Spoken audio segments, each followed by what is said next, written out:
आज उस अश्वत्थामा ने उन पांडवों के 5 पुत्रों को मारा और जब दुर्योधन के सामने प्रस्तुत किया तो दुर्योधन ने देखा तो उसकी इतनी मुस्कान की तो बात ही नहीं कही जाती। वो इतना खुश हुआ महाराज, इतना खुश हुआ। लेकिन कहते हैं कि जब बहुत ही गौर करके अच्छे से उन 5 के मुख को देखा तो उसके चेहरे पर उदासी छा गई कि अरे ये तो पांडव नहीं बल्कि पांडव के 5 पुत्र हैं। ये तो अभी छोटे हैं, बालक हैं, हमें इनसे क्या लेना देना, इनसे क्या दुश्मनी थी कि तुमने इन 5 को मार दिया।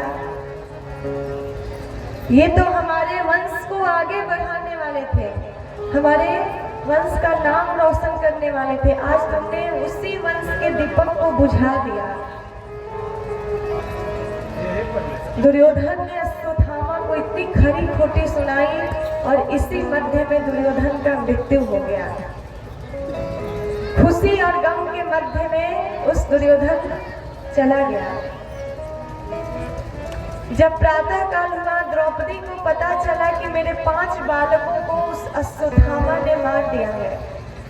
अर्जुन ने प्रतिज्ञा की कि जिसने भी हमारे 5 पुत्रों को मारा है आज मैं भी उन्हीं को वैसे ही मारूंगा और तुम्हारे सामने लाकर रखूंगा।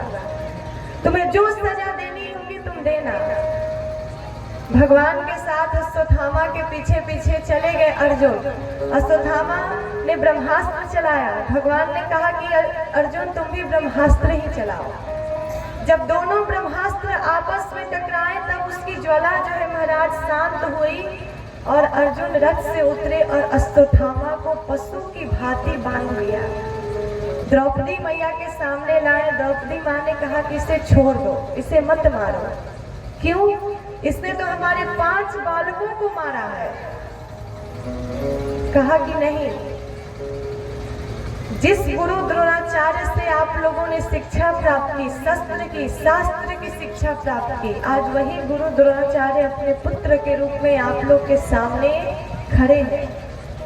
और दूसरा, ये एक ब्राह्मण है। कभी भी ब्राह्मण को मारना नहीं चाहिए, चाहे ब्राह्मण कैसा भी हो, हमें मारे पीटे, हमें श्राप दे, कुछ भी करे, लेकिन हमारा ये धर्म नहीं है कि हम उस ब्राह्मण को सताए मारे। इसलिए ये एक ब्राह्मण है।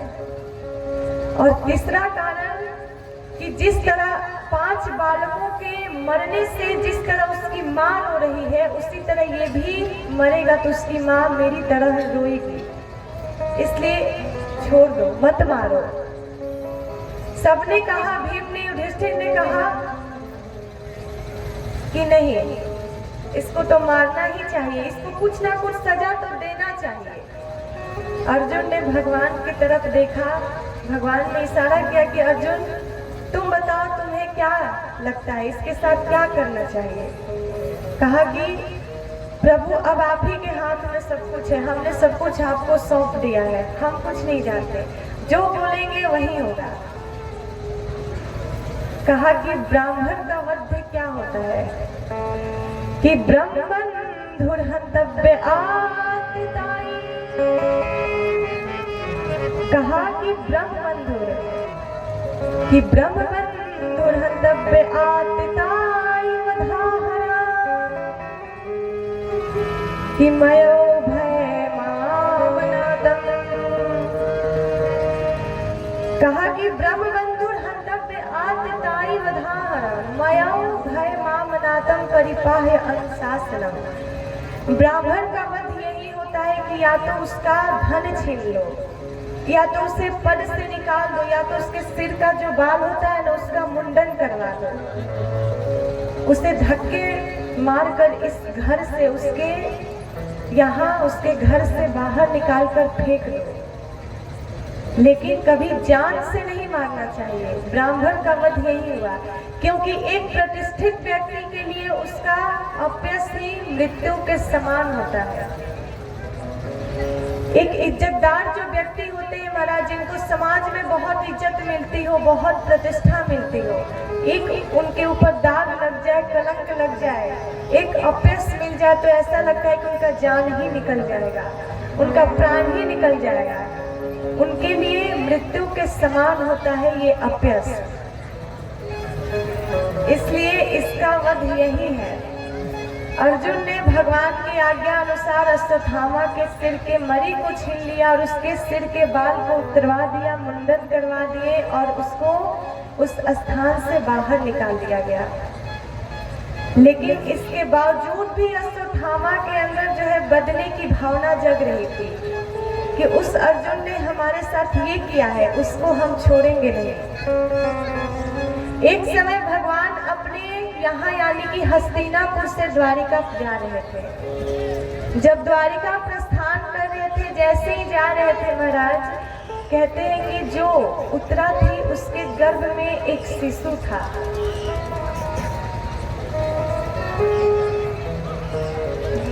अश्वत्थामा ने छुपके से ब्रह्मास्त्र चलाया उत्तरा के गर्भ पर और वो ब्रह्मास्त्र लगा जो उत्तरा का जो गर्भस्थ शिशु था उसके ऊपर।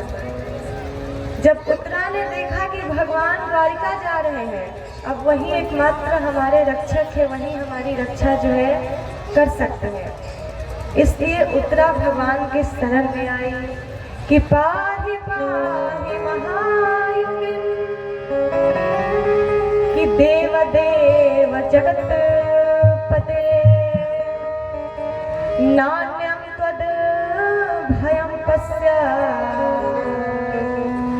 यत्र मृत्युः परस्परम्। कहा, हे जगतपते, हे प्रभु, आप मेरी रक्षा करिए, एकमात्र आप ही मेरे रक्षक हैं, उसके अलावा कोई नहीं, मेरी रक्षा कोई नहीं कर सकता है, इसलिए आप हमें बचाइए। भगवान ने देखा उत्तरा को कि वो इतनी घबराई हुई है। भगवान एक छोटे से अंगूठे के समान रूप धारण करके उत्तरा के गर्भ में बैठ गए और उसके गर्भ की रक्षा की। और फिर भगवान जब रथ पे चढ़े और द्वारिका जा रहे थे तो अब कुंती मैया आई। कुंती मैया आई, भगवान से कहती है कि प्रभु, आप अभी ही हमें छोड़कर जा रहे हो।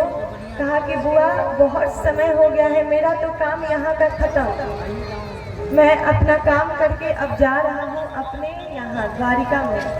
कहा कि नहीं, कहा कि प्रभु आप ऐसे नहीं जा सकते। कृष्णाय वासुदेवाय देवकी नंदनाय च नंद गोप कुमाराय गोविंदाय नमो नमः। विपदा सन्तु नः सस्वतत्र तत्र जगत् गुरो, भवतो दर्शनं यतस्याद् अपुनर्भव दर्शनम्। कहा प्रभु, हम आपसे कुछ मांगना चाहते हैं। क्या? कि विपदा सन्तु नः सस्वतत्र तत्र जगत् गुरो। प्रभु कहते हैं कि ये दुनिया जो है ये भिखारी है, लेकिन दाता एक बस आप ही हैं, इसलिए हम चाहते हैं कि आप हमें कुछ दीजिए।